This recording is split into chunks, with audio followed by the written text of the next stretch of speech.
Good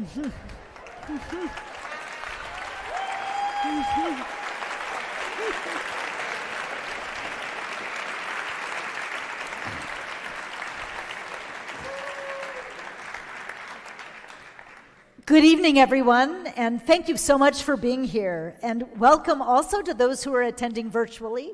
We're happy to have you listening as well. I'm Chancellor Jennifer Mnookin, and I'm really delighted that you could join us this evening for our 2022 Go Big Read celebration. I'm especially, of course, thrilled and excited to welcome the New York Times best-selling author Clint Smith to our campus.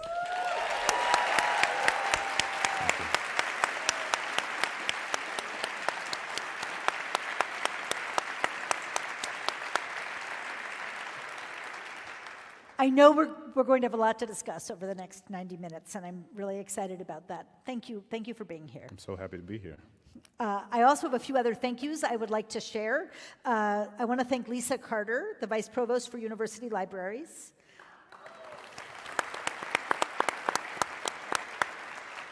I'd also like to thank Sheila Stokel, who directs and coordinates our Go Big Read and leads our library teaching and learning programs. So thank you to her as well.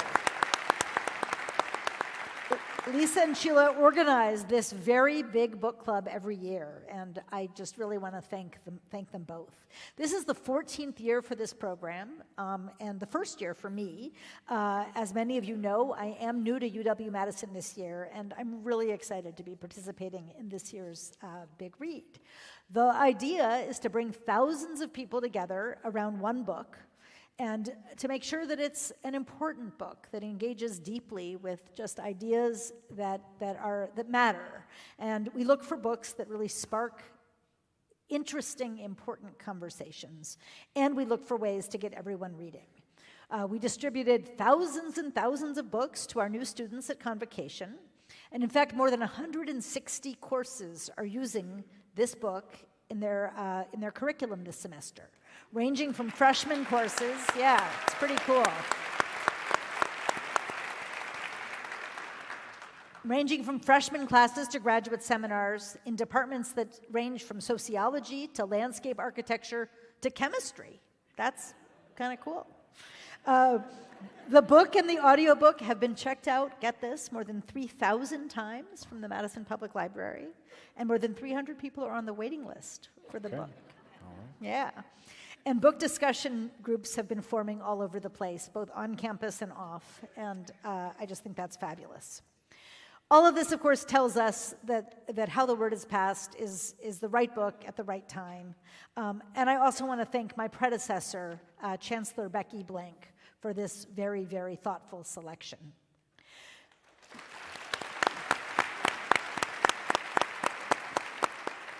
Now, as we all know, our country is in a moment where we're re-examining our past and asking important and overdue questions about which parts of our history should be taught and about demands for racial justice. And as we grapple with how to move forward, How the Word is Passed reminds us of how important it is to look back in a clear-eyed way, to understand how we got to this place, and to figure out how to create a better future. The book's themes are also especially relevant here at UW-Madison right now. Like many institutions, we're in the process of taking a close look at how we tell our own stories, and we're uncovering and bringing to light truths that have been unacknowledged for far too long. I assume that many of you have already seen the Sifting and Reckoning exhibit at the Chazen? Yes? All right. I believe you're going to get to go by tomorrow, maybe? I am. Yeah. If you haven't seen it, please go. It will be on display at the Chazen through December 23rd, and it really does, I think, a tremendously illuminating job of bringing to light the experiences of marginalized people here at UW-Madison and the histories of discrimination that our institution is certainly still grappling with. And so it just connects so dramatically to the themes of this book. The exhibit also talks about another program underway, Our Shared Future, where we're working to raise awareness that our campus occupies the ancestral land of the Ho-Chunk Nation. And we're working to promote stronger ties with the tribe through partnerships in research and education, and it also bringing to light that history. Now, here in Madison, it might feel like we're somewhat removed from the direct stories of slavery that are explored so beautifully in this book. But there are many connections to the history of slavery here as well. To give just a couple of examples before we begin the real conversation, Camp Randall, our stadium, was built on the site of a Union Army training camp that also became a prison camp for Confederate soldiers. There's a section of Forest Hill Cemetery here in Madison called Confederate Rest that's the northernmost Confederate cemetery in the country, where more than 100 Confederate prisoners of war are buried there. And I didn't know that until just a couple days ago. Maybe some of you did. And here's a story you might not know that's connected to Charlottesville, to Monticello, the first chapter of the book. In 1852, a father and mother and their 3 teenage children came to Madison from Ohio, looking for better opportunities. They were of mixed racial heritage, and their father had been freed from slavery. They'd been part of the free black community in Ohio. Here in Madison, they passed as white. The 3 children became prominent members of the community, and some of their children earned degrees right here at UW-Madison. One became a doctor, another was a lawyer, and another founded a profitable manufacturing company. And a number of them are buried here in Forest Hill Cemetery, including the father, whose gravestone reads E.H. Jefferson. Eston Hemmings Jefferson was born at Monticello, and he was the youngest child of Thomas Jefferson and Sally Hemmings. So as we read and now have this chance to talk about Clint Smith's truly amazing book, I hope it inspires us to learn more about the history that surrounds us each day and the ways that we can continue to tell public histories of the places that we're in. Now, I've been looking forward to this evening for a while, and we're going to have a great discussion, but first I do have to tell you just a little bit about our distinguished author, Clint Smith. He grew up in New Orleans, graduated from Davidson College, and then earned a doctorate in education from Harvard. He's a staff writer for The Atlantic, a widely published poet, essayist, and scholar, and a National Poetry Slam champion.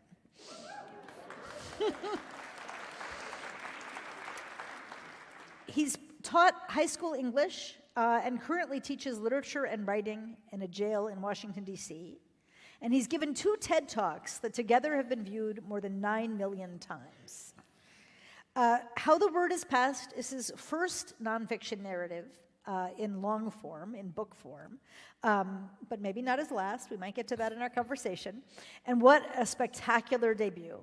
Among other honors, it won the National Book Critics Award for Nonfiction and the Hillman Prize for Book Journalism. It was one of the New York Times 10 Best Books of the Year for 2021. It spent many weeks at the top of the bestseller list, and there are a handful of other institutions that chose it as their big read for the year, but none as big or as all-consuming as UW-Madison. That's true. So please join me in a very warm welcome for Clint Smith.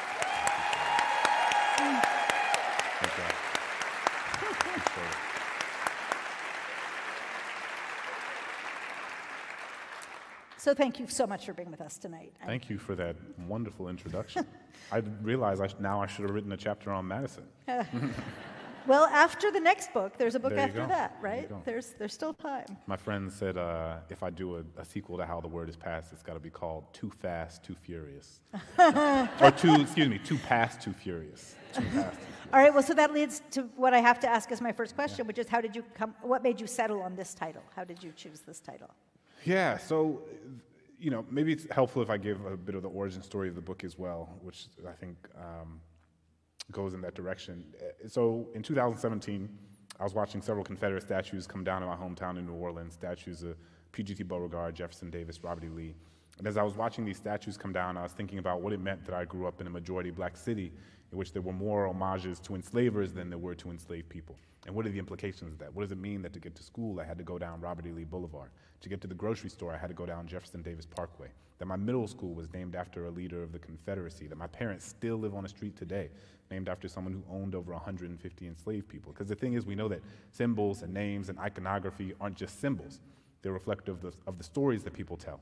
And those stories shape the narratives that communities carry, and those narratives shape public policy, and public policy obviously shapes the material conditions of people's lives, which isn't to say that you just take down a 60-foot tall statue of Robert E. Lee and you suddenly erase the racial wealth gap, but it does help us recognize the sort of ecosystem of ideas and stories and narratives that help us recognize the histories that have taken place within certain communities, that have taken place within the United States, and to understand the ways that certain communities have been disproportionately and intentionally harmed throughout American history.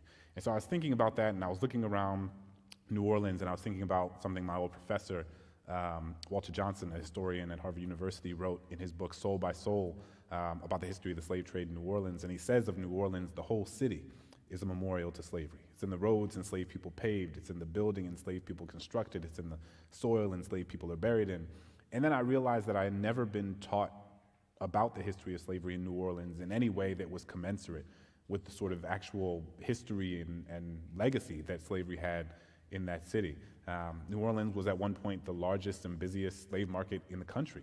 I drove past this statue of Robert E. Lee to get to school almost every day, and yet had never really understood what that meant. Like, I had never really understood the implications of what that statue had, the context in which it had been erected, and the sort of symbolism that it meant to have this man on a 60-foot tall statue who fought a war predicated on maintaining and expanding the institution of slavery. And so I was thinking about the gaps in my own understanding and my own education as it relates to New Orleans, and then I sort of set out to visit these different historical sites to try to get a sense of how different places across the country, not just New Orleans, but all around the United States and across the ocean, how they tell the story of slavery. Do they run from it? Do they confront it directly? Do they sort of do something in between? And one of the first places I went, speaking directly to the question, is Monticello. And Monticello is so interesting to me because Jefferson is a sort of microcosm. He's a sort of personification of the cognitive dissonance of the American story, the American experiment, which is to say America is a place that has provided unparalleled, unimaginable opportunities for millions of people across generations in ways that their own ancestors could have never imagined. And it's also done so at the direct expense of millions and millions of other people who have been intergenerationally subjugated and oppressed. And both of those things are the story of America. It's not one over here and one over there. You get to just pick which one you want to believe. It's that they're both deeply entangled in one another. And I think Jefferson similarly sort of embodies that moral inconsistency. He's someone who wrote one of the most important documents in the history of the Western world and also enslaved over 600 people over the course of his lifetime, including 4 of his own children that he had by an enslaved woman, Sally Hemings. He wrote in the Declaration of Independence that all men are created equal, and then wrote in Notes on the State of Virginia that black people were inferior to whites, and as he put it, in both endowments of body and mind. Said the slave was incapable of love to the same extent that their white counterparts were. Said the slave was incapable of possessing or sustaining complex emotion. Wrote about Phyllis Wheatley, who we understand is the sort of foremother of African-American letters, when the first black woman to publish a book of poetry in this country. He said that her work was, quote, below the dignity of criticism, that it wasn't even worth engaging with because black people didn't have the necessary intellectual or emotional acumen with which to create art. And so I went to Monticello because I wanted to understand, how does this place tell the story of the man who lived here? And not only how does it tell the story of the man who lived there, but how does it tell the story of the hundreds of enslaved people who lived there, who in many ways that place belongs to as much, if not more, than it belongs to Jefferson. And one of the things that Monticello is doing is it has the Getting Word Oral History Project. And that is recognition that because of the sort of way that slavery systemically prevented black people from learning how to read and write, black people didn't leave behind a lot of letters, enslaved people didn't leave behind a lot of written notations that can give historians a sense of how they lived. And so you use different artifacts, you use different mechanisms to try to understand what life was like for enslaved people when you don't have the written word in the same way that you do for Jefferson or Madison and the like. But the other thing you can do is recognize that so many of these histories are told, are passed down intergenerationally through oral histories. And so there was a quote as I was making my way through the stories of the descendants of people who had been enslaved at Monticello, in which one of the descendants of someone who's enslaved there said, "This is how the word is passed down." Right. And there's a moment, it's kind of like, like when you're reading a book and you like see, or like when you're watching a movie and they like say the name of the movie in the movie and you're like, that's it. That's kind of how I felt when I was going through. It was sort of like, that's it. And I knew that that was going to be the name of the book, because I think it captured this sort of essence of what the book was trying to wrestle with. So when you made that visit to Monticello, how much of the shape of the book was already in your head? Like, did you have a sense of the places you planned to go, or was that? It's interesting because the book had a lot of different forms.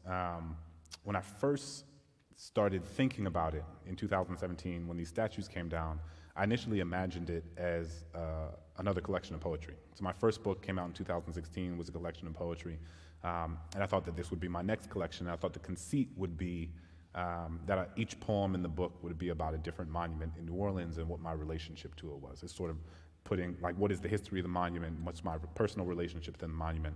And so I started writing poems like those. For me, though, like, poetry is both the creation of art, but also the mechanism through which I do my best thinking. It's a sort of way for me to wrestle. What I love about the genre of poetry is that it allows you to wrestle with a set of questions without having to formulate a specific answer or come up with a specific answer.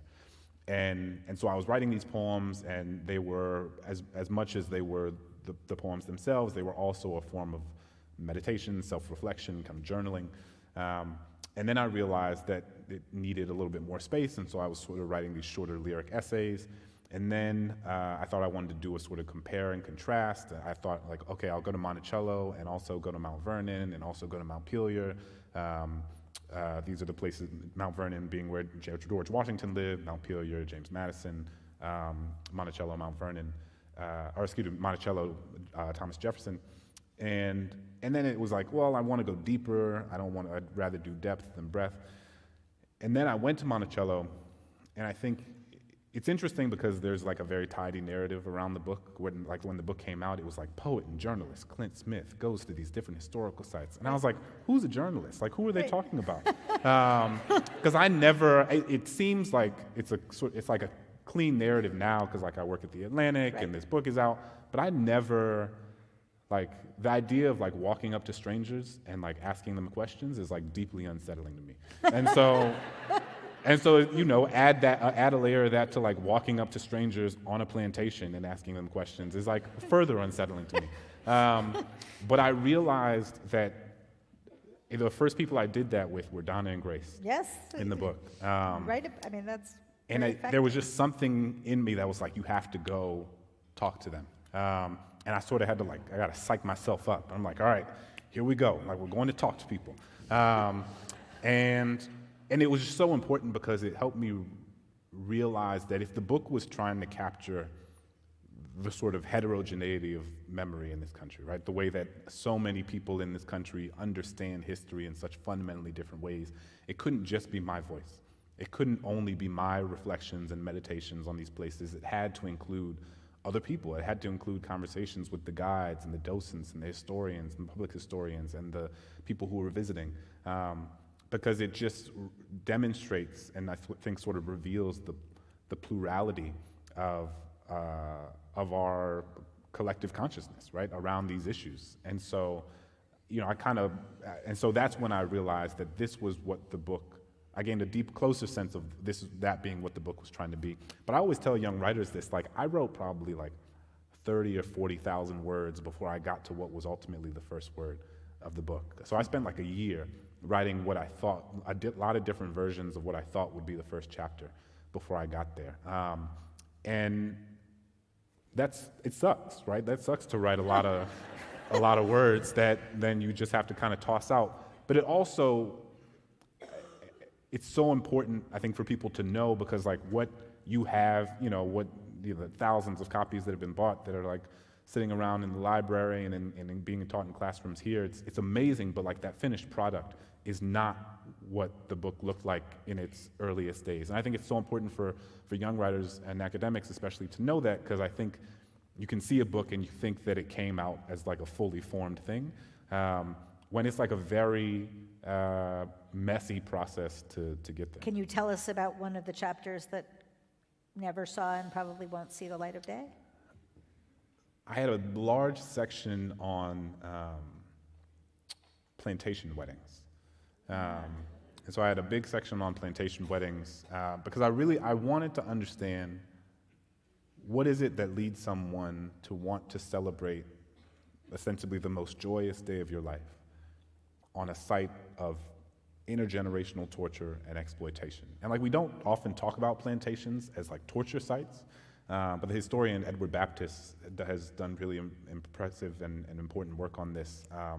But like talking about the way that the sort of mechanisms of racial capitalism make it so that the incentive for these planters was to have the workers on their plantation it was to extract as much labor from them so that they could extract as much profit from their land as possible.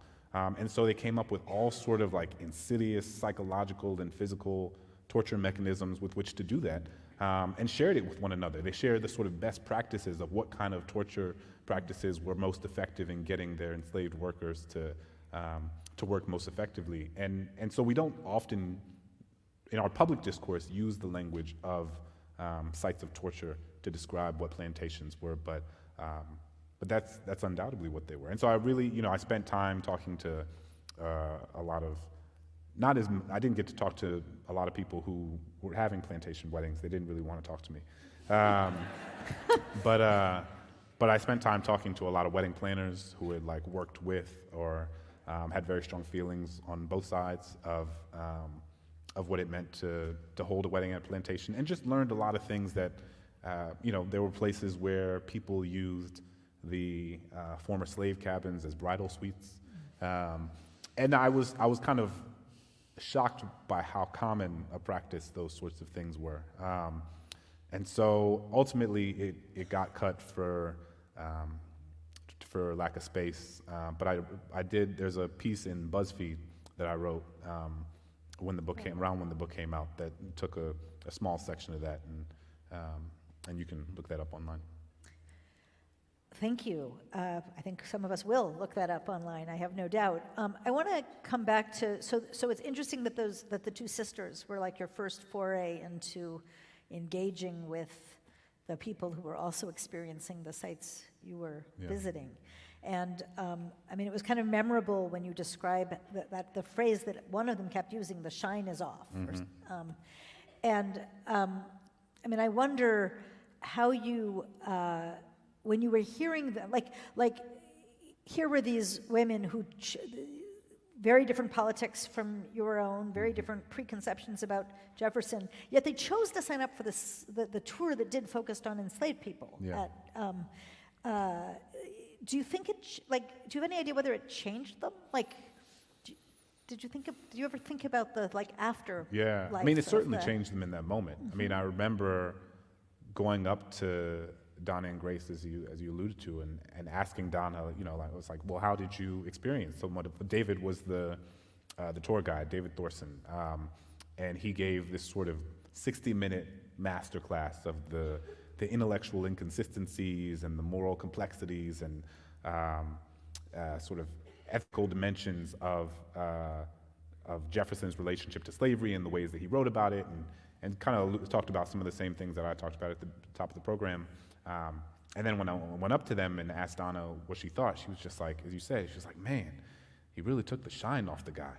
And these are folks who bought plane tickets, rented cars, got hotel rooms, who came to this site as a sort of pilgrimage to see the home of one of our founding fathers, and yet had no idea that he was an enslaver. And so for me, that was such an important moment, especially early in the research and reporting of the book, to remember that there are so many people, because I went to Monticello in 2018.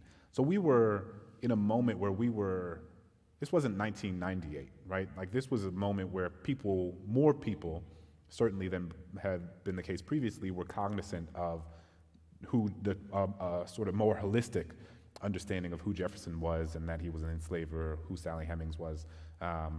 The Monticello created a Sally Hemings tour that started in 2000, or a Hemings family tour that started in 2018. Annette Gordon Reed's National Book Award, Pulitzer Prize winning book, I think came out in 2013 that talked about the Hemings of Monticello. So it was in the air, it was in the discourse, and yet these women had no conception of Monticello being a plantation, of Jefferson being an enslaver. And it was just such an important reminder for me that the world was you know it intellectually, but I think it was an important reminder that the world was so much bigger than the spaces that I occupied, and that while Jefferson as an enslaver was a sort of afterthought for many people that I spent time with, for so many people, they don't understand the history of slavery in any way that is commensurate with the sort of impact and legacy that it's left on this country and the role that it played in our founding. And because of that moment, and because of how open they were in sort of sharing their surprise, I think it clued me into, it gave me a sense that like this was something that I might find in different iterations at all the different places I would visit. And you, in different ways you did. Yeah. So for me, the Charlottesville chapter was really personal because I lived there for, 7 or 8 years, and right over from mostly from 1998 to 2005, just as all this was unfolding. So the first Monticello tour I ever took barely mentioned slavery and certainly didn't mention Sally Hemings. Yeah. And the last one I took was much more explicit about both of those things, but the tour guide was nothing like David. And I mean, I guess you reflect a little bit in the book about the ways to tell these stories, and you're a little bit implicitly critical, and maybe you can tell me, are you critical or not on the dividing of the different ways to tell the stories? Only 20% take the tour that focuses on enslaved people, and it's still barely mentioned in the main tour. Yeah. What does this mean about about public history and about how we tell these stories? What advice would you give Monticello or any of these sites? Yeah, and to fully answer your question, I think I got away from it a little bit. I don't know how they left. I mean, I know it changed them in that moment. Right. I don't know if it changed the way they vote or if it changed the way they sort of understood who they were in relationship to this country. It's one of those questions things. they choose to ask, perhaps. Yeah, but I don't know that it's any historical site or any book or any person's role to sort of in the span of 60 minutes, in the span of one reading of a book, in the span of one film, or whatever the case may be, to completely reorient someone's understanding of the world. I think the role of these spaces is to create space for new questions to be asked. And I think that they did leave recognizing that there were a lot of questions they didn't even know they were supposed to ask. And I think that's a really important role to play. I met some public historians earlier today who are doing work here around Madison, and like the public historians and these museums and these historical sites, those are the places that are on the front lines of this history shaping work and our sort of memory shaping work in this country. And in terms of whether Monticello should have tours that like break up the stories of Monticello. So the thing about Monticello is you can take like a garden tour and a Hemings family tour and a main house tour and a slavery at Monticello tour. They break it up into these different parts because Jefferson was a very multidimensional person. And some of the criticism that some people have is like, why are you almost kind of segregating and creating these sort of false demarcations of in the way you present Jefferson, because it allows people who are just going to go on the main house tour to not have to fully encounter the sort of less admirable, less sort of like architectural aspects of who Jefferson was. The thing about this, and I say this in the book, is like, if I had had a different tour guide, it might have been a different situation. It might have been a different experience. I went on a tour with David for the Slavery Monticello tour, and then I don't remember the name of my guide for the house tour, but I went on a tour with someone for the house, and they barely mentioned slavery. The interesting thing about Monticello is that they don't create scripts for their docents and their tour guides. They want the guides their guidelines, and I think, over the last, it's been 4 years since I was first there, I think they've done a lot of work, as many historical sites have over the past several years, especially after 2020 and the sort of racial justice summer of reckoning, so to speak, when all sorts of institutions were looking more critically at themselves and thinking, okay, what are our responsibilities in the space that we're in to make sure that we are not contributing to the sort of ecosystem of inequality that allows for police and prisons to enact harm on Black people in the way that they do. So, I think that if I went today, it would be interesting to see if they talked more about it in the House tour. But the thing to Monticello's credit that I appreciate about them is that they are reflective of the idea that these historical sites aren't static. Like what Monticello was 10 years ago, 20 years ago, 30 years ago, 3 years ago, is not who Monticello is now, right? It's a place that is always interrogating itself, interrogating its practices, thinking, how did we tell the story? How should we tell the story? And they don't feel tethered and sort of anchored to a story that they have told for so long, and that's not sort of overly entangled in tradition. It allows them to say, okay, this is what we said then, that's wrong, we need to reorient how we talk about it. And that, I haven't been on a tour recently, but in 2022, maybe, there's a sense that if you are going through the House, that people have an additional responsibility to sort of lean into that part of Jefferson's story. Yeah, no, that's great. I'd love to follow up by sort of asking you to, you thank historians in your acknowledgments. You said you're not a journalist by training. You're also not a historian by training, and yet your book draws substantially and very thoughtfully on a variety of academic historians. How did you see the role of academic historians in shaping your understanding, and do you have a sort of historiographical view about how to use history in your own tellings? Yeah, I mean, I tell folks all the time, this book is only possible because of the work that historians and scholars have done over the course of decades and generations, in which this book was very much building on the scholarship that they've done and the archives that they've spent time in. And part of the desire to write this book was reading books like Annette Gordon Reed's, reading books like Leslie Harris's, reading books like Dinah Ramey Berry's and Walter Johnson's and so many of these folks, and saying what is a way to sort of create an additional sense of like human texture to these stories. Like, Annette Gordon Reed wrote this remarkable book. If you read How the Word Is Passed, even if you didn't read How the Word Is Passed, you should read The Hemingses of Monticello by Annette Gordon Reed. It's an incredible book. She is the sort of foremost scholar of Jefferson and his relationship to slavery. And so I was reading this book, and it completely recalibrated the way I understood who Thomas Jefferson was.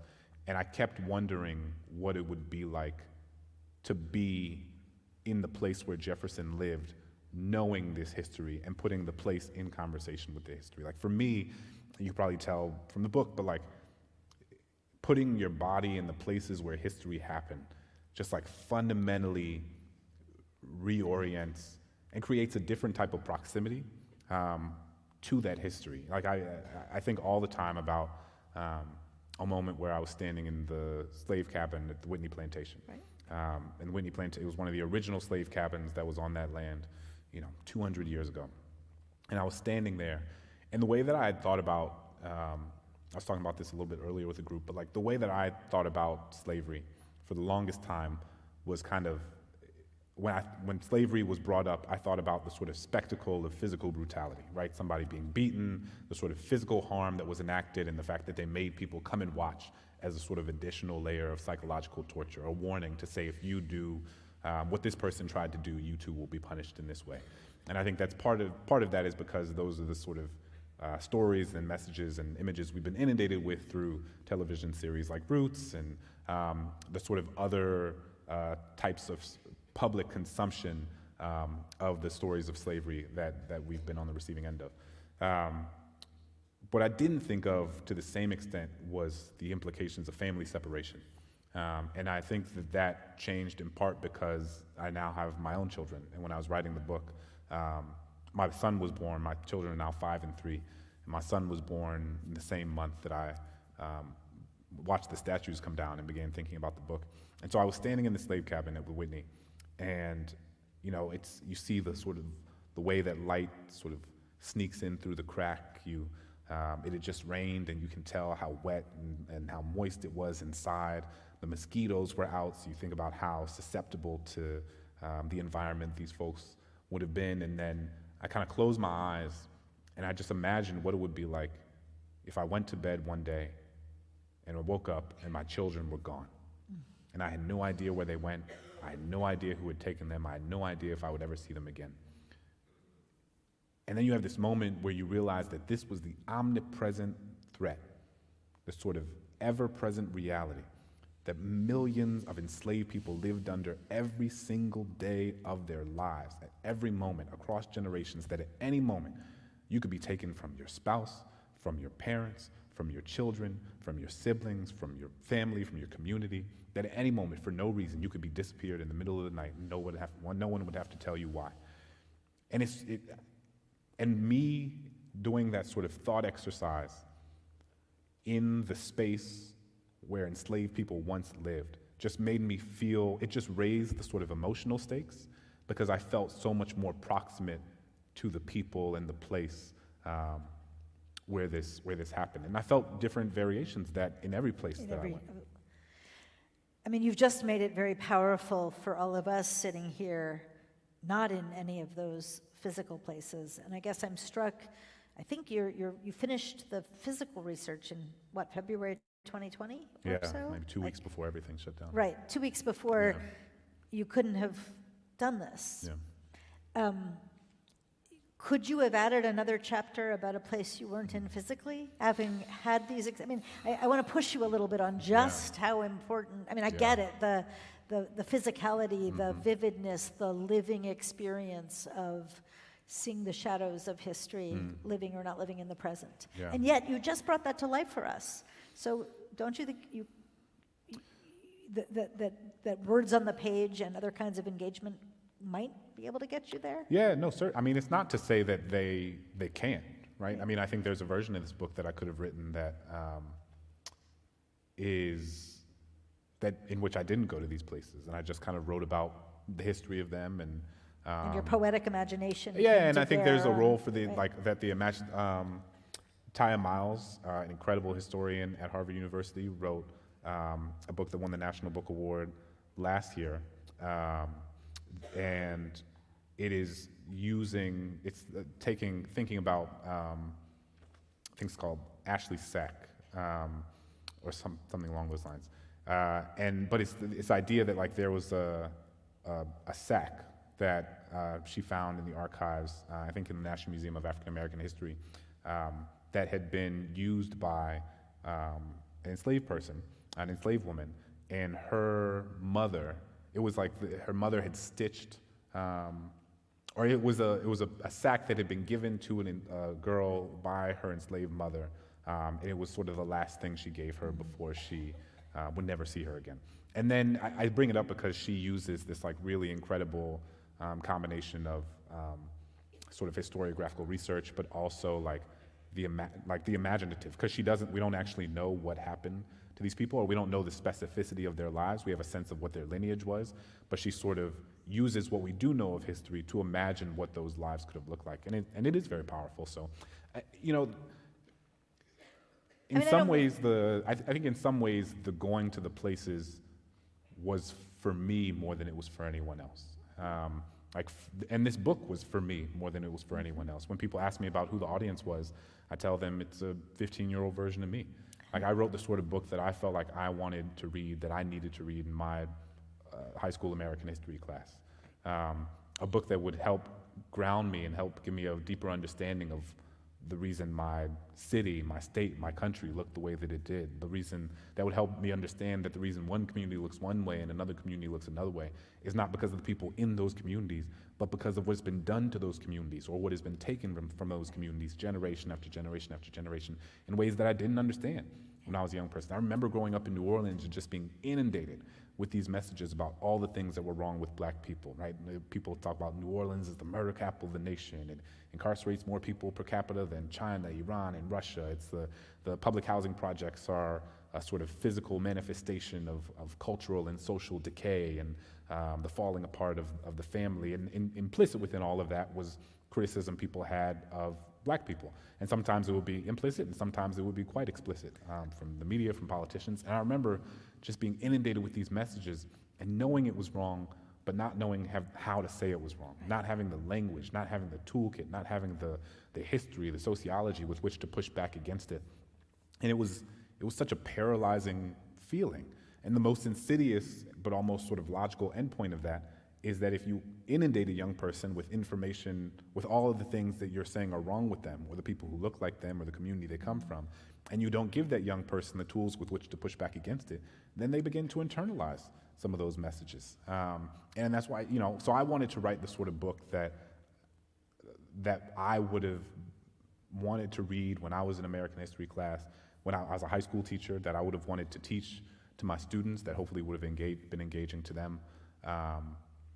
And that the sort of that access piece felt really that's really powerful. And I mean, I don't mean to be tendentious. I mean, I think place and space matter tremendously. Yeah. It matters that you're here. Here we get this opportunity to talk to you, just as it mattered that you were in these places. It's just that you also do such a phenomenal job of creating vivid languages of experience, and so that we can feel as if we're there. And I think there's the one place, the book ended up being, I think, what it was supposed to be. I also, just as a matter, I was talking about access, one of the reasons people ask me, how did I decide which places to include and what not to include? How did you decide what to cut? Part of it was just a practical matter, that if my North Star, if the thing that was orienting my sort of sensibilities with this project was wanting to write it for the 15 or 16-year-old version of me, I had to take access very seriously on all fronts. And part of what that meant was that I didn't want to write an 800-page book. Because I make a living from reading and writing and thinking about books and words and literature.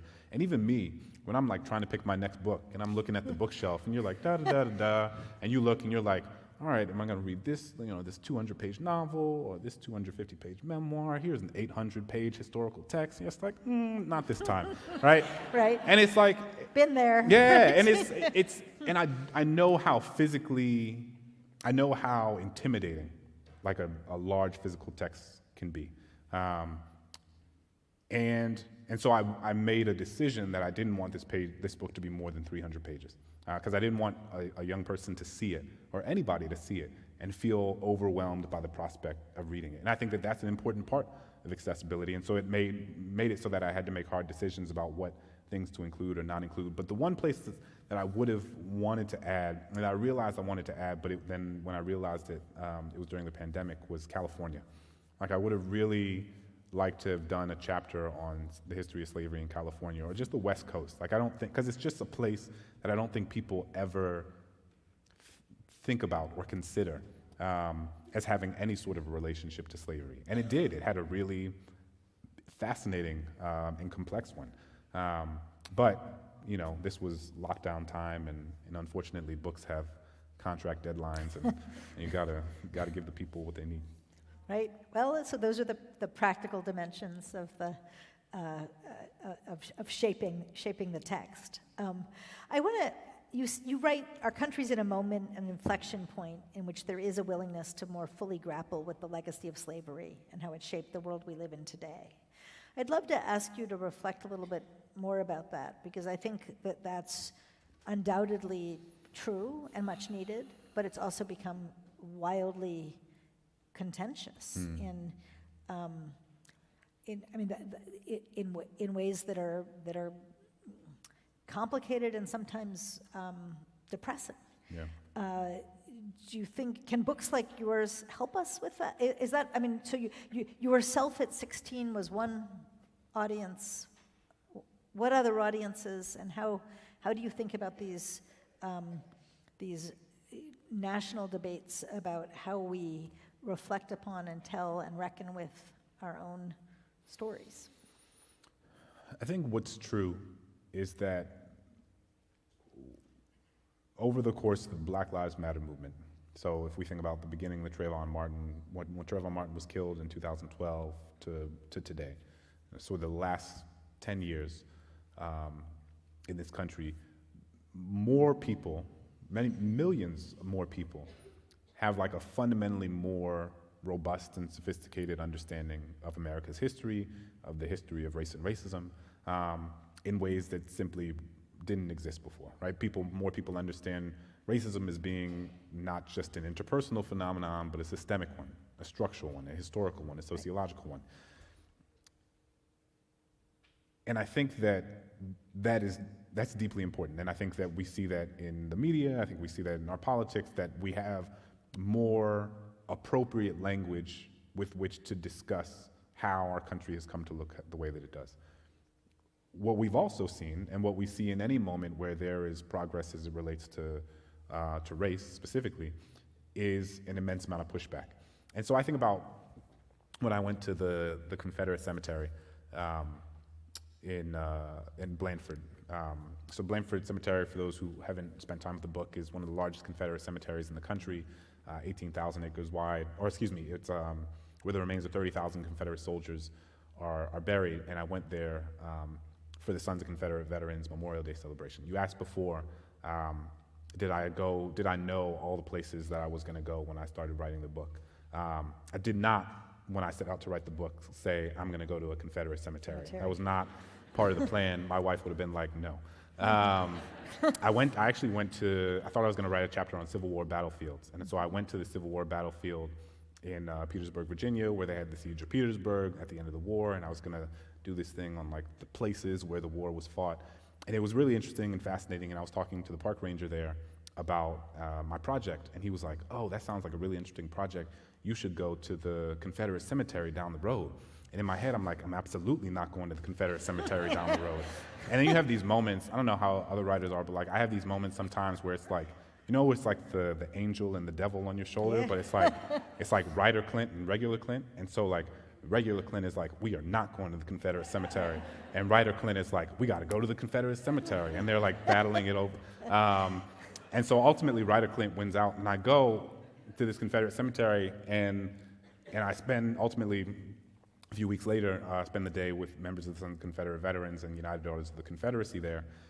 And it was a really important thing because it helped me recognize that for millions of people across this country, history is not about primary source documents or empirical evidence. It's a story that they're told, and it's a story that they tell. It's an heirloom passed down across generations. It's something where loyalty takes precedence over truth. And I remember the word is passed. That's how the word is passed. In the many ways the word is passed. And I remember my conversation with Jeff. And Jeff had this long salt and pepper ponytail, this handlebar mustache, this round pot belly, this biker vest with Confederate paraphernalia all over it. And he was telling me the story about how when he was a boy, his grandfather used to bring him to this cemetery. And his grandfather would play on his banjo the old Dixie anthem, and they would sing songs, and they would laugh, and they would watch the sun set behind the trees and watch the sky turn from blue to orange to purple to black. They would watch the fireflies emerge from the forest and hop from one tombstone to the next. They would watch the deer come out of the trees and graze around the cemetery. These really sensitive, sentimental, deeply emotional memories. And he would talk about how the stories his grandfather told him when all of this was happening was that, people didn't fight a war. The people who were buried here, they didn't fight a war for slavery. Secession didn't have anything to do with race or racism. This was all about states' rights. This was about defending ourselves against the invasion of northern aggression. This was a sort of question of state sovereignty. And now he talks about how he brings his granddaughters to the same cemetery that his grandfather brought him to, and sings the same songs with his granddaughters that his grandfather sang with him, tells them the same stories that his grandfather told him, watch the same fireflies or descendants of the same fireflies hop from one tombstone to the next. I don't know how long fireflies live these days, but and it's, I could go to Jeff and be like, Jeff, look, I know your granddad told you these stories. I know he said secession had nothing to do with slavery. The Civil War had nothing to do with slavery. But all you have to do is look at the Declarations of Confederate Secession, where a state like Mississippi says very explicitly, our position is thoroughly identified with the institution of slavery, the greatest material interest in the world. So they're not vague about why they're seceding from the Union. They're very clear about it. But for Jeff, if he has to accept that information, he would have to accept that his grandfather was lying to him. And if he has to accept that his grandfather was lying to him, it threatens to sort of crumble and disintegrate the foundation upon which this relationship with this man that he loves deeply is built. Not only this man, because this is probably a story that he's been told from many members of his family, many members of his community, people who have helped give him a sense of who he is in the world. And so suddenly now it's not a sort of inconvenient need to reassess his understanding of American history. It's like an existential crisis. It's a crisis of identity. And I bring that up because I think we are experiencing a similar thing to a different degree or in a different way now, where you have, over the last 10 years, we have begun telling a fundamentally different story about America in our public discourse. Many scholars have been, and writers have been doing this for some time, but that tells a story of America that is fuller, more honest, more robust, more empirically grounded, that includes perspectives that haven't always been included in our public debates around this. And I think that represents an existential threat to many people, so much to the point where you have state legislatures who are preventing to teach teachers from teaching the very history that explains why our country looks the way that it does today. You have school boards who are attempting to ban books that provide historical accounts and perspectives that students might not otherwise encounter. And they're doing this because when you begin to tell a new story of America, so many Americans' sense of themselves is tied to the story of America that's not the complicated one. That's not the one that demands that we have to hold a set of complicated multiple truths at the same time. That doesn't demand that you have to, if you're going to think about Thomas Jefferson and the Declaration of Independence, you also have to think about Thomas Jefferson and the Notes on the State of Virginia, right? The sort of thinking of the totality of who these folks were. And because people's sense of self is tied to a story of America that now more people are realizing isn't true, I think there's a similar sort of existential crisis that you have many Americans who are experiencing and thus pushing back against. And now we're in this moment where, we're in this sort of cultural wars or the history wars, so to speak, where so much of the pushback is grounded in a fear of what it means for someone's sense of self and for the material resources that they have. And I think it's important to take seriously the sort of emotional texture that undergirds someone's bigotry, which isn't to say you excuse the bigotry or you excuse the dangerous beliefs, but like if I'm gonna actually understand why Jeff believes the things that he believes, I have to understand the sort of emotional underbelly of that. And that it would be easy to go and turn it into a sort of two-dimensional caricature of so you're not bigotry. just demonizing. Yeah, but like, and again, it's you're not not excusing. To say, it's not to say that the views aren't dangerous, but like, if you want to understand, to my mind, if you want to understand the danger, then you have to understand the sort of like deep-rootedness from which these views and these ideologies are emerging. Clint, you sound a little bit like David the tour guide, who talks about how he can, as he's describing these truths, that he's also figuring out what people are able to hear and take, and to take them as far as they can go, but not make them crumble. I don't know, you put it much more beautifully than I just did in the book. Do you feel like you did that? Are there stories or frames you didn't tell because you didn't think that we were ready to hear? When you started saying you sound like Dave, and you were like, you sound like Dave, I thought you were going to say you sound like Daniel the Tiger. Okay, right. Not David the tour guide, which would have been much more exciting for my kids. Yeah. But shout out to Daniel Tiger. He has taught me how to be a parent. Like we can have maybe my next book is like, and Daniel Tiger, man, he's a real one. I think that there's nothing that I kept from the reader because I didn't think that they would be able to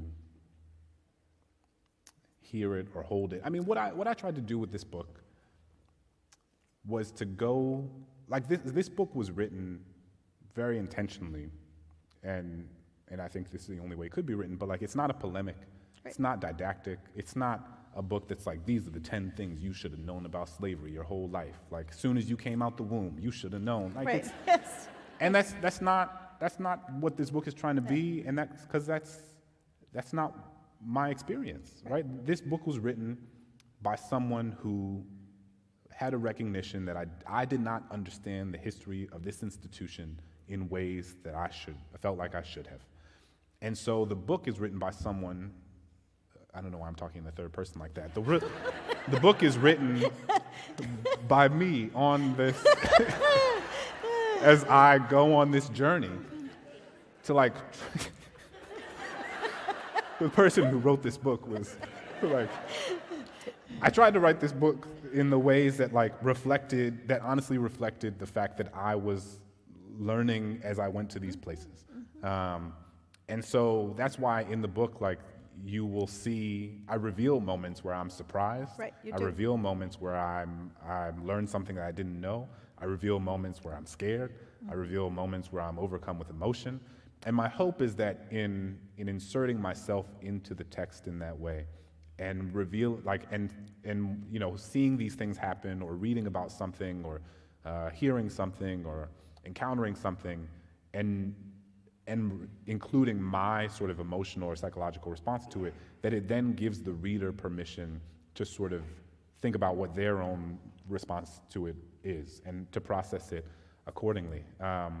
Because if I just said all of these things, or went all of these places and didn't include how they made me feel, on a literary level, on like a technical level, I don't know that the reader would have had the sort of, it's almost like places where they can take a breath, and places where they can step back and say, I didn't know this either, or like, how did this make me feel, or like, I'm engaging with this in a different way than Clint. And that, I tried to model the sensibilities of the book after the Davids of the book, right? After the tour guides who do this incredible job of, like, at once extending grace and generosity, Right. To say that, like, you know, when you show up at Monticello, David's not gonna judge you or harangue you or be condescending toward you for what you don't know. But there's also this really fascinating sort of like brief social contract that exists in these spaces where it's like, I'm not gonna judge you for what you don't know, but there's the expectation and the responsibility on your end that you're gonna sit with and hold and wrestle with these stories, even if they're unsettling, even if they're uncomfortable, even if they run counter to all the stories you've been told your whole life. And so it's like extending grace and generosity, but demanding responsibility and accountability. No, that's really powerful. And I mean, you also in the book, there's positionality. You're there, you're present, but it also feels like it's not primarily about you, Yep. right? And you did that in a way that I think is really elegant. Okay, 2 more quick questions from me, and then we're going to open it up to audience questions. The first is, I'd love to hear a little bit about, was there one chapter that was hardest to write, or and if so, or do you have a favorite chapter, and if so, why? Either one, pick one or the other. I think the hardest was probably Angola. I've worked in prisons and jails for the last several years. Wrote my dissertation on children who were sentenced to life without parole and how they make meaning of purpose of education while they're incarcerated. And so I've been thinking about jails and prison and incarceration a lot. I've spent a lot of time in carceral spaces. And so when I went to Angola, I think I was kind of like, well, I've been to prisons, I've been to jails. Like, these are terrible places, but I'm not going to encounter something like wildly new. And I just was sort of fully emotionally unprepared for like the experience I was going to have at Angola. And for those who aren't familiar, Angola is the largest maximum security prison in the country, over 18,000 acres wide, bigger than the island of Manhattan. It's a place where 75% of the people held there are black men, over 70% of them are serving life sentences, and it's built on top of a former plantation.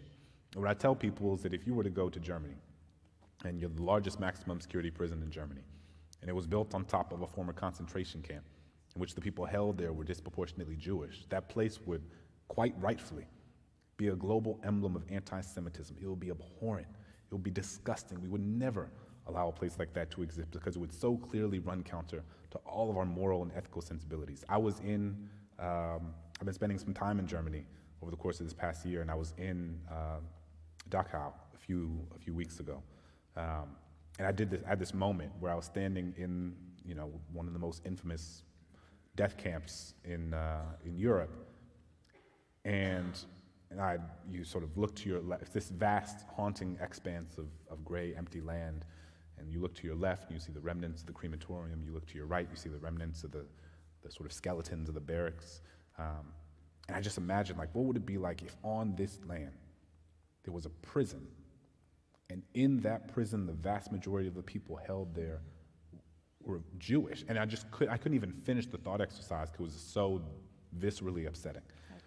And yet here in the United States, we have the largest maximum security prison in the country, where the vast majority of people are black men serving life sentences, many of whom were sentenced as children. The United States is the only country in the world that sentences children to life without the possibility of parole, many of whom were sentenced by non-unanimous juries, which has since been rendered unconstitutional by the Supreme Court of the United States for being a vestige of white supremacy, who are on this land picking crops while someone watches over them on horseback with a gun over their shoulder as they work for virtually no money.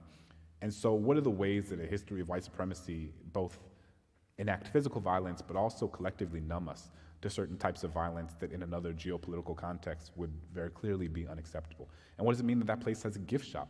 And at the Angola gift shop, you can buy coffee mugs and shot glasses and stuffed animals dressed in prison uniforms. And you can buy t-shirts that have the silhouette of a watchtower. And above and below the watchtower, it reads, Angola, a gated community, as if to make a mockery of or belittle the experiences of the thousands of people, the tens of thousands of people over the course of generations who've been incarcerated there. And when I was there, I was with Norris Henderson, who was incarcerated in Angola for almost 30 years. And there was a moment where we were leaving the prison, and we were looking out of the window, and we saw these men who were working in the fields, and there was a guard who was sort of standing watch over them, had a rifle across their lap on top of horseback, while these men were lifting their garden hose into the air and digging them into the earth, lifting their shovels into the air and digging them into the earth, lifting their spades into the air and digging them into the earth. And Norris looked at the men, and he looked at me, and he looked at his hands, and his hands had these calluses on them from all these years he spent working in the fields. And he was like, Clint, I can't begin to explain to you what it felt like to work in fields picking cotton for 7 cents an hour, wondering if I was picking cotton in the same fields my ancestors picked cotton in 200 years ago. Right? And so for the people who've been incarcerated in Angola, this history is not a metaphor. It's not an intellectual exercise. It's real. It's in their bodies, in their bones. It's in the calluses in their hands. It says the scholar Lydia Hartman talks about the afterlife of slavery, right? How the remnants of slavery continue to shape our social, political, and economic infrastructure and our carceral infrastructure in these profound ways. And so Angola was just unlike any place I've ever been. I mean, that I didn't even talk about, like, visiting the execution chamber and visiting death row. I mean, it was just so haunting. It was almost as if you were stepping into like both another world and another era. And I could have written a whole book just about Angola, and many scholars have written books about Angola, and then films have been made about Angola. But it was unsettling and in ways I was unprepared for. Yes, I can only imagine. I want to, you mentioned being in Germany and Dachau, and you told me a little bit earlier about your possible next long-form project. So I'd love you to share a little bit about that with all of us. And you've got another book of poetry coming out as well, but then you're beginning to think about your next nonfiction book. Yeah, so I have a book of poetry that comes out in March, end of March, and it's thinking a lot about fatherhood, and it has like a very different like tonal texture to as compared to how the word is passed. It's like I read some of the poems to some of the students earlier today. It's like poems like "Ode to the Electric Baby Swing," and it's so we're taking a slight detour but it was, because I was thinking a lot about fatherhood in how the word is passed, and if you've read the book, you can tell that it animates how I experience every space that I go. But also part of what I recognized and wanted to spend time thinking about creatively was, what fatherhood and what parenthood, how expansive it was, and how it was this thing that is both the most remarkable thing that has ever happened to me and the most exhausting thing that's ever happened to me all at once. And so it was like a fun book to write. That comes out in March. You can pre-order today. from your favorite local bookstore. And then, so I have a story for The Atlantic that comes out on November 15th. It'll be the cover of the December issue, about going to Germany and thinking about how Germany memorializes the Holocaust. Because, so this book has been out for a year and a half-ish now. And the more I go around and talk about it, I kept, as I did tonight, I kept invoking Germany. And I kept, I wrote about Germany in the book as a brief comparison, and then I talk about Germany because people will be like, well, what's a place that does memory well? What's a place that reckons with its past honestly? I'd be like, oh, Germany does this, and Germany does that. And I was like, Clint, you've never been to Germany. Like, what are you talking, you're like spending all this time talking about Germany. And so I went to Germany, and I spent a week in Berlin and visited sort of as many different Holocaust memorial sites as I could. The House of the Wannsee Conference, where the sort of 15 top Nazis planned the sort of contours of the final solution, the train depots from which Jewish people were sent to death camps, the social housing concentration camp outside of East Berlin, the memorial to the murdered Jews of Europe, spent time thinking about the stumbling stones, the Stolperstein. If you've been to Berlin, I mean, that's one of the most moving memorial projects I've ever encountered. They have these stones, these sort of brass bricks that they place in front of the homes that people who were killed and persecuted by the Nazis were taken from. And so you'll be walking down the street and you'll see, 2 stones in front of one house, and then 4 stones in front of the next house, and then 6 stones, and then 12 stones, and they have the names, birth dates, arrest dates, and death dates of all of the people. And it's just I find it to be so intimate and moving to look at the names, and you can tell by the dates who were children when they were killed, who were likely the parent, or who were likely the grandparents. And then you look up at this house and you're like, oh, this is where, talk about putting your body in the place where history happened. So I went to these places, and I wanted to understand, well, how does Germany reckon with its past? Is there something for the United States to learn from Germany? How much of what Germany does is a sort of internal means of self-reflection? How much of it is a performance of contrition for the rest of the world? How much of it is both? How much does it matter? And so those are some of the things I'm wrestling with. So that's a big story that I've been working on for a year that comes out in a couple weeks. And as I began to work on this project, I was like, I find for my long-form nonfiction projects, I'm most interested in spending time with things that I don't know, I feel like I don't know enough about. I listened to an interview with the writer Michael is it Pollan or Poland? Michael Pollan. Poland? Pollan. Michael Pollan. Sorry, Mike. And I think he's very similar in the way that he approaches a lot of his work. He's like, I want to go spend time with a subject matter that I don't know a lot about, and the book is the process of learning about that thing. And for me, it's very similar. And so for me, when I was spending time in Berlin, I think I realized that I don't understand World War II in ways that I thought I did. I mean, I realized that my sense of what World War II was is so limited to various scenes from Saving Private Ryan, right? And it's just and it's D-Day, Normandy, and Tom Hanks, and so for this next book, I think what I'm going to do is spend time visiting different historical sites that have a relationship to World War II. And so I've already been to some of the Japanese internment camps in California with some of the descendants and survivors of those camps. I was recently in New Mexico and spent time with one of the 3 remaining Navajo code talkers, which is something I didn't even know a lot about. Navajo code talkers, for those who aren't familiar, is a special unit of indigenous Navajo Americans who were, many of them were placed in boarding schools by white people who told them that they should stop using the Navajo language, and that this was a sort of larger effort to assimilate Native Americans into whiteness. So they tried to get them to stop using the Navajo language, and then once the war started, they realized that the Japanese military was breaking all of the codes that the U.S. military was using. And so one of them had the idea to bring in members of the Navajo Nation to come use their language, which before then had never been written down. It's an oral language. And they would use the Navajo language as a way to transmit messages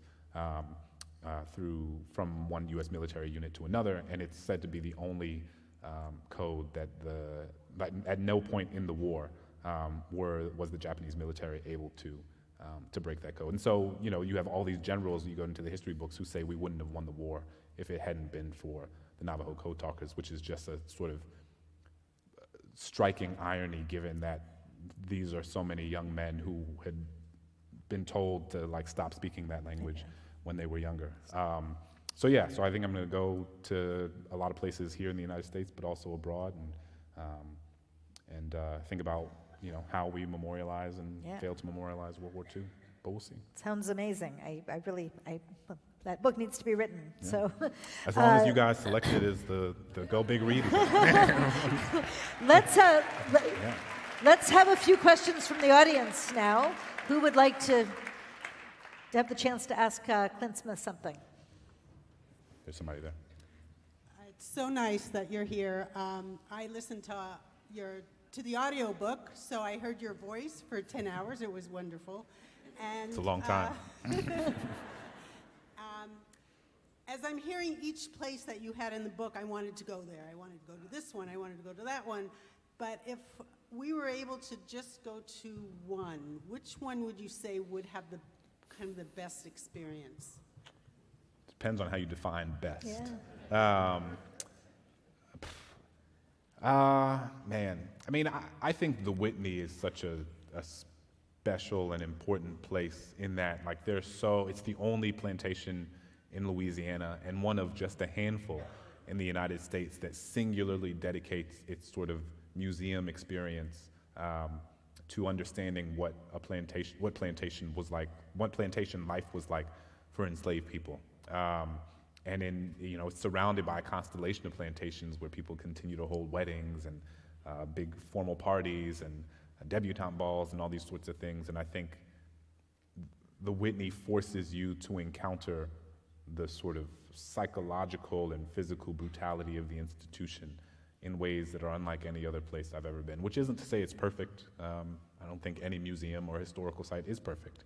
But I was so struck by, again, I keep coming back to this word, but how proximate it made me feel to that history. And it's a place that's largely run by Black women. The sort of benefactor who sort of relinquished control was a white man, but I think he's been on his own journey of recognizing who should and shouldn't be sort of running and creating the sort of curatorial experience of this space. So I think the Whitney Plantation. Thank you. Great, thanks. Mr. Smith, thank you so much for writing this book. My name is Angela Byers-Winston, and my question to you is, how did you manage the emotional labor of writing this book? There's a moment as a Black man having a Black experience and the lack of appropriately mourning Black life and Black loss in this country that it kept hitting me. I had to keep watching my breath as I read each chapter. So I wonder if you could tell us about how you did self-care in living this book and writing it. Yeah, thank you for that question. I think a big part of it was my family. As I said, my kids were born during the process of writing this book. And the thing about having young kids is that you come home from spending a heavy few days at the Monticello plantation or Angola prison, and you come home and you got to buck up because somebody's got to get on the ground and pretend to be a brachiosaurus, right? There's no time to wallow in despair. It's are you going to be the Pachycephalosaurus or are you going to be the Ankylosaurus? What are you going to do, Dad?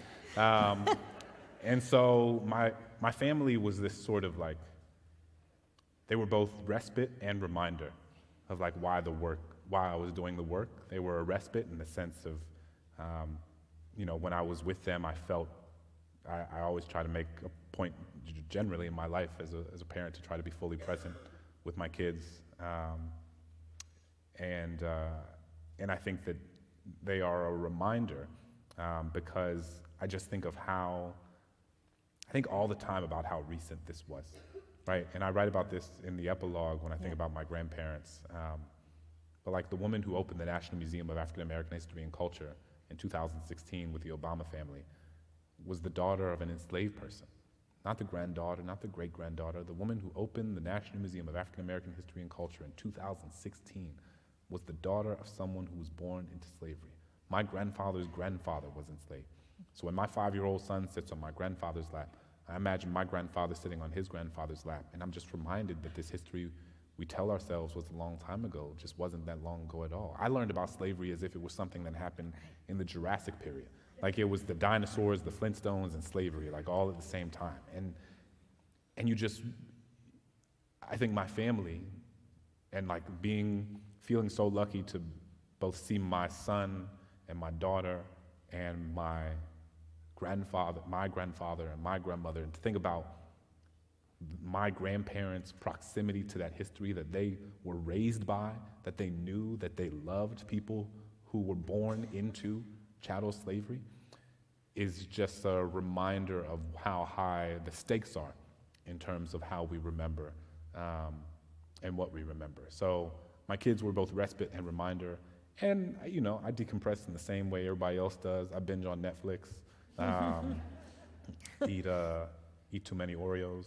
I think the reason this book took like 4 or 5 years instead of 1 or 2 years is because I had to give myself, I had to extend grace to myself, and I had to say, okay, like you don't have to go right back out to the next place after this. Like it's okay to give yourself some time, and sometimes I needed to take that time. Yeah. Thank you. Thank you. So in the chapter, the Galveston Island chapter, you talked to a lady named Sue Johnson, and she talked about how she read a lot of books on slavery and she thought that it wasn't very acknowledged in America. Why do you think that is? I think because if you are like if Americans were to fully, honestly, and with no inhibition acknowledge and account for the totality of what slavery was, you would have to tell a very different story about this country. As we kind of alluded to before, I think that so many people are tied to a story of America that renders it a sort of two-dimensional version of itself, that is interested in the sort of myth of meritocracy, that's interested in the idea that America is a place where anybody can achieve and get ahead and be successful if you just work hard, that doesn't account for the history of public policy and social policy that have intentionally prevented millions of people of specific demographic groups from having access to the levers of upward mobility that have been explicitly given to other people. I think all the time about, even beyond the context of slavery, like the New Deal. I remember when I was taught about the New Deal, it was like, the thing that lifted millions of Americans into the middle class, the thing that helped people buy, a house with a garage and matriculate through college and move closer to this sort of ostensible, at least sort of material manifestation of the American dream. And I remember when I first read this book by a historian and political scientist, Ira Katz-Nelson, called Fear Itself, which talks about the sort of inequalities baked into the New Deal. When you realize that black people, when the New Deal was enacted, black people were intentionally prevented, specifically black people in the South, where the majority of black people lived in the early 20th century, were prevented from having access to Social Security, minimum wage protection, housing mortgages, health care, lots of parts of the GI Bill, union membership. And so you give the single greatest catalyst of intergenerational wealth over the course of a century to one group of people. And then you very intentionally don't give it to another group of people. And then people want to act surprised generations later when there are disparate outcomes along the lines that those resources were allotted. And that is a single example of innumerable public policy decisions of a history of slavery that existed for 250 years and has only not existed for 150. Right? So you have the institution of slavery that existed in the British colonies that would become the United States for 250 years. And it's only been around 150 years since slavery's not existed. Slavery existed in this country for 100 years longer than it hasn't, right? And so the idea that someone would suggest that it has nothing to do with what the contemporary landscape of inequality looks like, just in the context of slavery, not even accounting for all the stuff that happened during Jim Crow, not even accounting for all the stuff that happened in the context of segregation. I don't know if people don't want to face that because it means you have to face the reality of a very different country than you were told that you live in. Thank you. Let's, maybe we can have 3 questions together, and then you can. Okay. I'm also too long-winded. I'm gonna shorten it up. No, I can see a lot of people would like I'm to. gonna give quicker responses. Okay, do you Flash want to round. do speed round, or do you want to Speed do round. 3 questions? Okay, speed round. Let's do speed round. I'm gonna go. Okay. All right. You can lift your hand if I go too long. Your answers are amazing. It's just I want more people to be able to ask. So go ahead. We won't do 3 questions in a row. We'll just. I'll just go fast. All right. Okay. Thank you again for being here. My name is Brittany Pemberton. You spoke about the impact and influence of academic historians in the creation of this book, but given your experience with literature and poetry, I was interested if you could speak a little bit to the role of African American literature in telling the story of slavery in the United States. I think, a really common example is Toni Morrison's Beloved, Yeah. but beyond that, if you could speak to that, I think that would be cool. Yeah, and mind you, this is like all of these are going to now be abbreviated answers. This is the TLDR.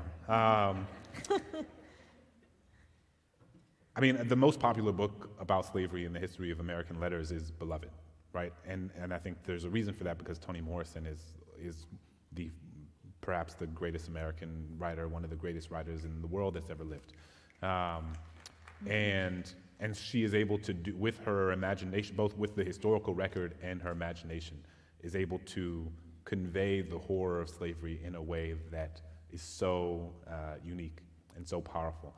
I think there's a lot of incredible novels that have come out recently that are wrestling with the history of slavery. One that I think a lot about is Robert Jones' The Prophets, because it is telling the story of 2 queer men who are in love with one another during the period of slavery, and that's so, unfortunately, that's been so rare that we've had that perspective. But of course there were queer people who were enslaved, right? There've always been. And I think that part of what the sort of mission is now, so to speak, is like making sure that when we tell the story of slavery, we are telling, and when we tell the story of Black life generally, we are making sure to include a range of perspectives and experiences that haven't always been included in the canon. Great. That's the short one. Thank I'm you. trying to stop myself. Right. I'd like just to make kind of a comment that I taught in an urban area for 8 years, and I think if you'd ask most U.S. history teachers in those areas, most of them would tell you that they're, I don't want to say disappointed, because we have really high expectations of 15-year-old kids.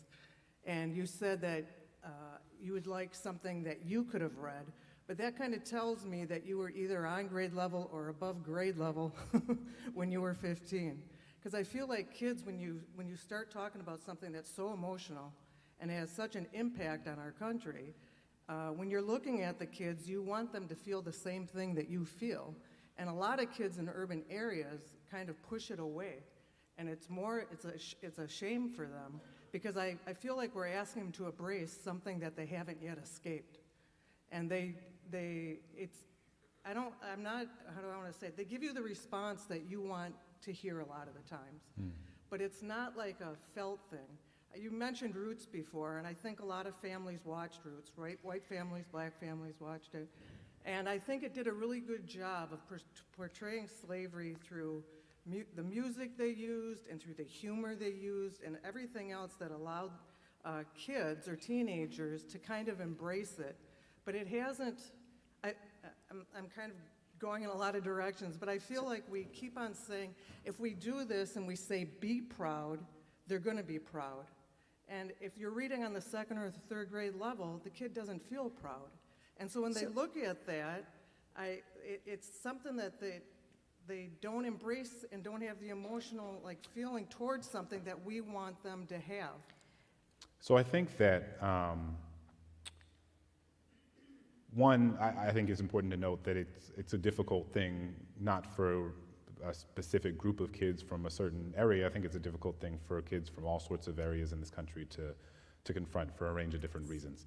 I just want to make sure that we're not sort of singularly, I don't think this is what you're suggesting, but I just want to make sure that we're not saying that just one group of kids has a hard time engaging with this information, because I think because of a lot of the things we've talked about before, a lot of kids have a hard time with it. I think that teaching the history of slavery in a way that is developmentally appropriate and that is age appropriate and that accounts for and recognizes some of the systemic difficulties that young people have encountered in our educational system that make it difficult for them to access certain text in certain ways it's important, right? And the role, I've been a high school teacher in a big public school, and it is hard. It is hard. So I don't I don't intend to sit here and say, oh, if you just do this or you just do that, then you're gonna have this magical moment where all the students are like, oh, I never understood American history and now I do. That's not what I intend to suggest, and that's not how any teachers know that's not how the work of teaching happens. Should we get another couple questions Yeah, or two? We're almost out of time. Are we almost out of time? So- I just said, so the TLDR. Right. I appreciate your comment. I think that it's tricky, it's hard. If you're having a hard time with it, I would suggest there are communities of people, online communities, the Zinn Education Project, Teaching for Change, Learning for Justice, who do a lot of great work and who have a lot of incredible resources that are thinking about how to teach young people these histories and that acknowledge and account for some of the difficulties you've alluded to. So we are very close to out of time, but I want to let's have at least a last question. Go ahead. Thank you, by the way, Dr. Smith, for speaking with us. I really think I speak for all of us when I say I appreciate it. I'm also really excited for your World Cup coverage again this year. It's coming. I know, I'm jazzed. So I'm wondering a little, we've talked about you being physically in the spaces, and I read How the Word is Passed as kind of an ethnography of space, personally. That's because I come from an anthropology background. So I'm wondering if you can kind of speak to that a little bit, as how you think this piece of work and research sits, both as just kind of what is it in the most respectful way possible, and kind of how you see this, for lack of a better term, brand of research moving forward. Yeah, no, thank you for that. I mean, this book, I was trained by sociologists in graduate school. I was trained specifically by ethnographers. Matthew Desmond, who's an alum of University of Wisconsin, I think he did his PhD here. He was on my dissertation committee. Matt's a friend, a mentor, the author of the remarkable book, Evicted. Which I think was also a selection a few years ago. They're the old heads who are yeah, we remember that. And so, when I was putting this project together, part of what I was doing was studying the best of the craft, right? And that included, there's a lot of overlap between journalists who do narrative nonfiction and academics who do ethnography. Sometimes the academics are more cagey on acknowledging there's as much overlap as there is. But I think when you do ethnography well, when you do narrative nonfiction well, you capture the texture and the essence of a place that makes it three-dimensional for a person. It almost creates you allow the reader to have a cinematic understanding or perspective. And so that means I wanted to include what it smelled like, what it looked like, what it felt like, what it was like when I saw the sun strike David's face in a certain way, what it was like when the wind blew across my cheek, what it was like when the sun emerged from behind one of the clouds. All of these specific moments that I think create moments but also create a more acute sense of place. I think that I love reading great ethnography. and it's a tradition that I'm honored to be included in. I mean, I don't have like a specific sort of like, part of why I wrote this book not as my dissertation was so that I didn't have to navigate the sort of like what can often feel like artificial demarcations of discipline or genre. And I just wanted to write a book that felt like a sort of literary manifestation of my my sense of self and my ideas, and that's what I tried to do. Well, thank you for writing this extraordinary book and for being with us this evening. Thank you so much.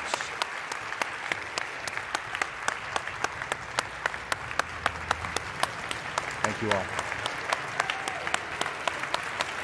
I appreciate it. Thank you. My pleasure. Thank you. Thank you so much for being here. Thank y'all.